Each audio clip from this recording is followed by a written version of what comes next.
मित्रांनो नमस्कार. आपल्या ज्ञान मेंटर मिलिंद पाडेवार या यूट्यूब चॅनलमध्ये मी सहाय्यक प्राध्यापक मिलिंद पाडेवार तुम्हा सर्वांचे पुन्हा एकदा स्वागत करतो.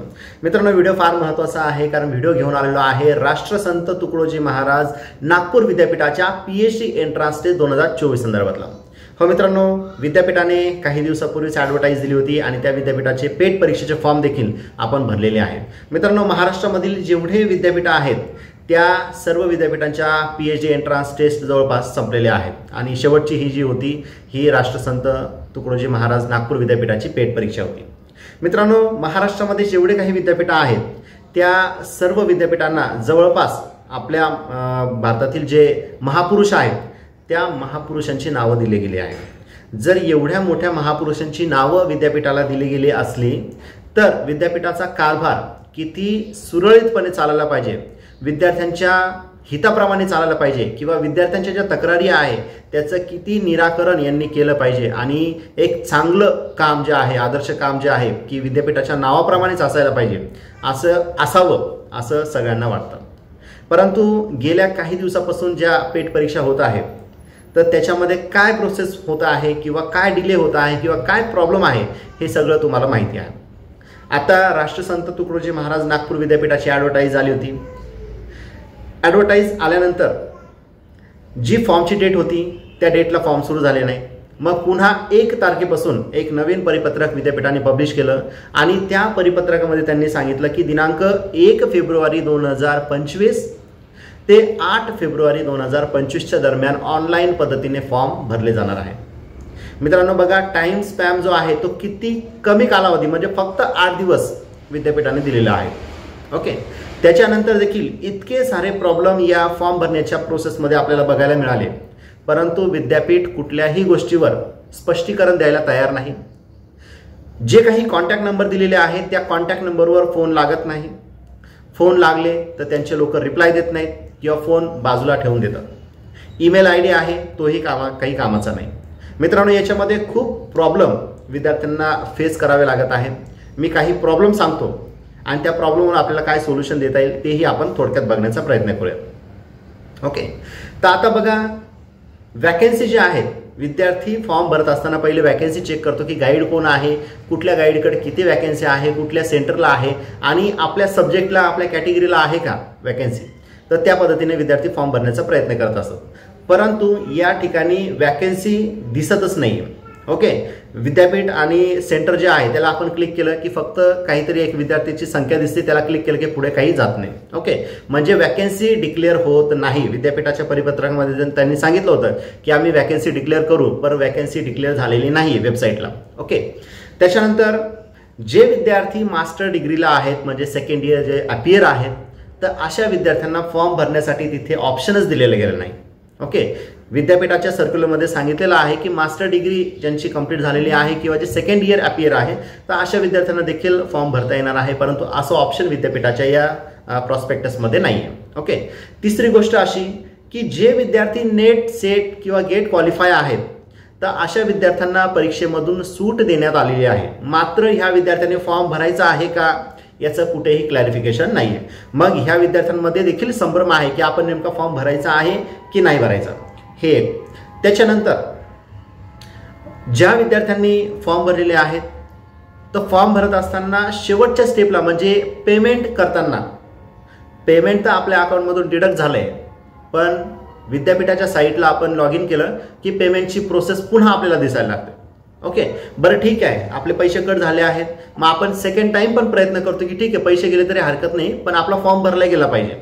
मग आपण सेकंड टाइम जेव्हा लॉग इन करायला जातो तर लॉग इन करताना तिथं काय येतं की duplicate payment request for transaction, म्हणजे आपण डुप्लिकेट पेमेंटची रिक्वेस्ट करत आहोत.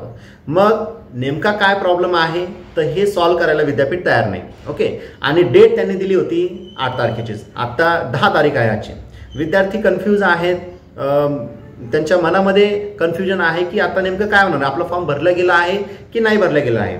ओके, ईमेल जे आहे ते ईमेलला आपण ईमेल पाठवले तर त्याचा काही रिप्लाय नाही. म्हणून विद्यार्थ्यांच्या मनामध्ये प्रचंड अशी निराशा राष्ट्रसंत तुकडोजी महाराज नागपूर विद्यापीठाच्या बाबतीत आपल्याला बघायला मिळालेली आहे. विद्यार्थी मित्रांनो, आता ज्या विद्यार्थ्यांना असा प्रॉब्लेम आलेला आहे त्यांना काय करायचं आहे ते आपण बघूया। त्याच पद्धतीने ज्या विद्यार्थ्यांचे सक्सेसफुली फॉर्म भरले गेले आहे तर त्या विद्यार्थ्यांनी डॉक्युमेंट सबमिट करायचे आहे विद्यापीठाला, तर ते काय आहे ते आपण थोडक्यात बघण्याचा प्रयत्न करूया। तर बघा 1 फेब्रुवारी ते 8 फेब्रुवारी 2025 दरम्यान आपण जे फॉर्म भरले, ओके, मग ज्यांचा फॉर्म सक्सेस झाला असेल किंवा सक्सेस नसेल झाला त्या दोघांसाठी पण आहे, ओके। तर विद्यार्थ्यांनी काय करायचं आहे, हार्ड कॉपी जो फॉर्म तुम्ही भरला आहे त्याची प्रिंट डाउनलोड करायची आहे। ती प्रिंट तुम्हाला सोबत ठेवायची। त्याच्यासोबत तुम्हाला ॲक्नॉलेजमेंट ऑफ रिसिप्ट म्हणजे फी भरल्याची पावती तुमच्या ईमेलवर आलेली आहे ती जोडायची आहे। त्याच पद्धतीने कास्ट सर्टिफिकेट, जर तुम्ही कॅटेगरीमधून बिलॉंग करत असाल तर तुम्ही कास्ट सर्टिफिकेट त्याला जोडायचं आहे। UGचं मार्कशीट जोडायचं आहे, PGचं मार्कशीट जोडायचं आहे। कास्ट व्हॅलिडिटी जर तुमच्याकडे असेल तर ते तुम्ही जोडा आणि नॉन क्रिमिलियर जर तुम्ही पात्र असाल तर नॉन क्रिमिलियर तुम्हाला जोडायचं आहे, ओके। आता हे झालं ज्या विद्यार्थ्यांचे सक्सेसफुली ॲप्लिकेशन फॉर्म भरले गेले आहेत त्यांच्यासाठी, ओके। आता ज्या विद्यार्थ्यांना प्रॉब्लेम आलेला आहे तर त्या विद्यार्थ्यांनी काय करायचं आहे, हे सगळे डॉक्युमेंट, आता तुमच्याकडे हार्ड कॉपी ऑफ ॲप्लिकेशन नसणार आहे, ओके, हरकत नाही। त्याच्या पुढचं जे आहे ॲक्नॉलेजमेंट ऑफ रिसिप्ट म्हणजे फी भरल्याची पावती तुमच्या ईमेलवर आलेली आहे आणि त्याच्यामध्ये ट्रान्झॅक्शन ID वगैरे सगळं दिलेलं आहे, ओके, ती पावती तुम्हाला जोडायची आहे। त्याच्यानंतर caste certificate, UG, PG, caste validity आणि नॉन क्रिमिलियर हे सगळे डॉक्युमेंट तुम्हाला जोडायचे आहे, ओके। आता हार्ड कॉपी ऑफ ॲप्लिकेशन हे तुमच्याकडे नाहीये तर तुम्हाला याच्यावर ऑप्शन काय आहे की कम्प्युटरला किंवा लॅपटॉपला तुम्हाला तो फॉर्म ओपन करायचा आहे, ओके। आणि ज्या 6 स्टेप तुम्हाला दिलेले आहे त्या 6 स्टेपचे स्क्रीनशॉट किंवा तुम्हाला प्रिंट प्रिव्ह्यू घेऊन ते डाउनलोड करायचे आहे किंवा डायरेक्ट कंट्रोल P केलं तुम्ही तर त्याची डायरेक्ट प्रिंट निघेल, ओके। ती प्रिंट काढायची आणि हे सपोर्टिंग डॉक्युमेंट आहे ते सगळे तुम्हाला जोडायचे आहे, ओके। त्याच्यानंतर तुम्हाला एक ॲप्लिकेशन लिहायचं आहे PhD सेक्शनला, ओके। आणि PhD सेक्शनला ॲप्लिकेशन कसं लिहायचं आहे की पेमेंट झालं नाही या संदर्भात, ओके। मग तुम्ही तुमचं नाव लिहा, कोणाला तुम्ही हे पत्रव्यवहार करत आहात त्यांचं नाव लिहा आणि विषय काय आहे तो विषय तुम्ही मांडा की तुम्ही ॲप्लिकेशन फॉर्म भरत होतात, ॲप्लिकेशन फॉर्म पूर्ण झालेला आहे परंतु पेमेंट आपल्या अकाउंटमधून डिडक्ट होऊन सुद्धा लॉग इनला पेमेंट झाल्याचं दिसत नाहीये, ओके। पण पेमेंटची पावती जी आहे ती तुमच्या अकाउंटला आलेली आहे तर तुम्ही ती पावती सोबत जोडत आहात आणि वरून हे ॲप्लिकेशन देखील जोडत आहात, ओके। आता याच्यावर काय सोल्युशन द्यायचं आहे हा निर्णय विद्यापीठाचा आहे, तुमचा नाही, त्याच्यामुळे तुम्ही टेन्शन घ्यायचं नाही। तुमचे नावं कदाचित लिस्टमध्ये अपडेट ते करतील आणि त्याच्यामध्ये येऊन जाईल, ओके। तर ह्या पद्धतीने तुम्हाला हे सगळे डॉक्युमेंट जे आहे ते विद्यापीठाला पाठवायचे आहे। आता विद्यापीठाला जे डॉक्युमेंट पाठवायचे आहे त्याची डेट काय आहे तर त्याची डेट आहे 17 फेब्रुवारी 2025च्या आत तुमचे डॉक्युमेंट विद्यापीठाला पोहोचले पाहिजे, ओके। तुम्हाला कुठे पाठवायचे आहे तर बघा डेप्युटी रजिस्ट्रार PhD सेल, परीक्षा भवन, अमरावती रोड, नागपूर या ठिकाणी तुम्हाला पाठवायचं आहे। त्यांचा पिनकोड पण दिलेला आहे 440033। तर या ॲड्रेसवर तुम्हाला ते पाठवायचे आहे।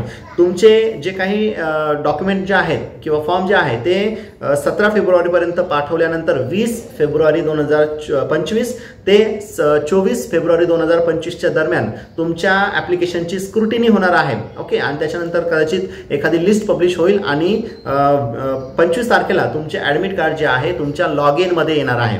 तर मित्रांनो ह्या ज्या बारीक सारी गोष्टी आहेत त्या तुम्ही लक्षात ठेवा आणि त्या पद्धतीने तुम्हाला ही प्रोसेस करायची आहे। तर मित्रांनो ज्यांचे फॉर्म भरले नाही त्यांनी सुद्धा टेन्शन घेण्याची गरज नाही, तुमचं पेमेंट जे आहे ते ऑलरेडी झालेलं आहे, ओके। त्याच्यामुळे टेन्शन घ्यायचं नाही, विद्यापीठ त्याच्यावर लवकरच निर्णय घेईल पॉझिटिव्ह आणि तुमचे नाव जे आहे ते लिस्टमध्ये येतील आणि तुम्हाला पेट परीक्षा देता येईल।